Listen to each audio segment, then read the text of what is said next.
What's up, people? Welcome to yet another travel update, and I have good news for you. All of you asking me if Indian tourists can go to Sri Lanka. Yes, they can.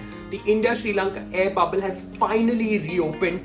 You can go there as a tourist. However, there are certain conditions you need to fulfill, and hence I decided to do this really easy video guide to all of those who are planning to take vacations to Sri Lanka.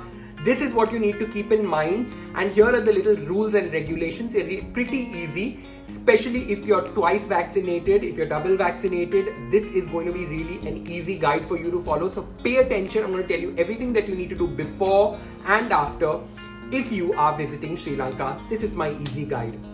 First things first, if you have completed your double vaccination, you can travel between India and Sri Lanka. You need to have the right documentation in place. Keep your certificate with you so you can travel if you've had a double vaccination.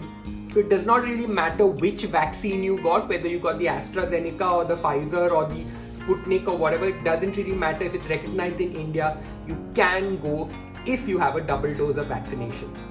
I also have to highlight that unvaccinated children between 2 and 18 can leave the bio bubble after you finish the arrival negative test. If you are declared negative, so your children between 2 and 18 can leave the bio bubble with you and you can roam around Sri Lanka. Children below 2 years are exempted from the PCR tests.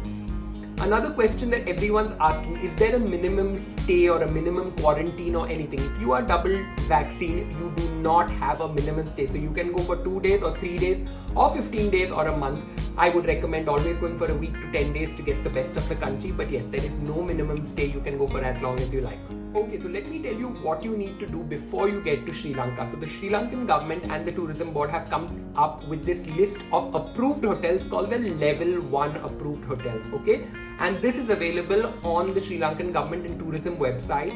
I'm going to add a link in the description so you can go and check them out as well. So you need to have a mandatory booking of 2 days before you reach there. So for example, if you get into Sri Lanka, you already have a 2-day booking at this particular hotel. That's where you get your test done, and as soon as you wait it out in this hotel, that's where you get your PCR test done on arrival. You wait it out in this hotel till the result comes. As soon as the result comes, you are free to roam around in Sri Lanka and travel and discover the country.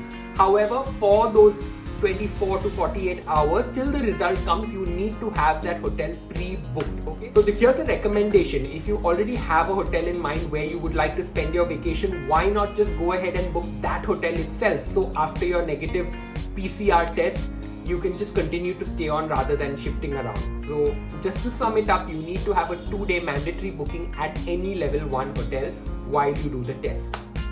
When you arrive at this hotel, the level 1 hotel that you have already pre-booked, you will have your PCR test. You will be doing a COVID test and then you will wait for the results. Once the results are announced negative by the hotel doctor, they will issue you a discharge certificate, a certificate that indicates that now you are free to leave that bio bubble, you are free to leave the hotel and explore the country, go to restaurants, go shopping and do whatever you want. But till you get that negative report, you cannot leave your hotel. Okay, so that's pretty much clear. How much is this COVID test? This COVID test is about $40 US. That's about 3,000 INR, which you need to prepay before you have arrived, so that this one is already sorted. Another very important thing that you need to keep in mind, it's mandatory to have a travel insurance. So the travel insurance is part of your arrival package into Sri Lanka. That costs about $12 US, which is not very expensive. That's about 800 to 900 INR. So that's something, and it insures you for up to $50,000. So that's mandatory to have this COVID-19 insurance, not just any insurance, it's a COVID-19 insurance. So 2 things that you need to prepay for. One is the post-arrival COVID test, and you need to pay for your insurance. The visa rules have not changed. You still go online and apply for it. It's a very, very easy process. So you go onto the website. It's eta.gov.lk. I'm going to put a link down in the description. You go and apply for your visa. You pay online. So a visa is mandatory before you board any flight. Now that goes without saying, because before visiting any country, you're going to have a visa. So make sure you apply for this online visa. It's really easy. It does not take more than 10 minutes to do. So keep in mind, these are the 4 things that you need to do before you go to Sri Lanka. I'm just going to sum it up. You need to have a 2-day booking at any level 1 hotel, because that's where you wait for your test results to come out. On arrival in the hotel, you get your test results. Okay, as soon as your test results come negative, you're issued a discharge certificate and you can travel anywhere. And the 3 things that you need to pay for and keep in mind before you travel to Sri Lanka: 1 is your prepaid COVID test, then you have to do your COVID-19 insurance, and of course prepay for your visa, which is done online. So guys, I hope this kind of simplifies it for you. If you are planning a trip to Sri Lanka, make a note of these things. It's going to be really easy. Of course, it's a beautiful destination to visit. There's lots and lots of stuff to see. Great cities. I would definitely recommend going there and spending a couple of days by the beaches, in the mountains, in the city of Colombo. There's lots to do. Don't forget to hit me up. Leave me a comment if you need any help or recommendations on Sri Lanka. I'm the Sri Lanka expert here. And of course, I'd love to hear from you. Don't forget to like, share and subscribe.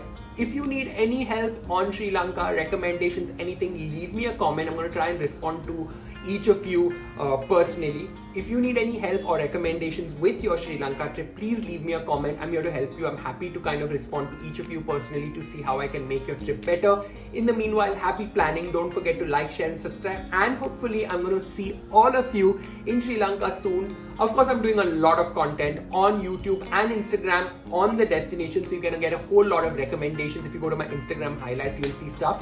And of course, happy planning, guys.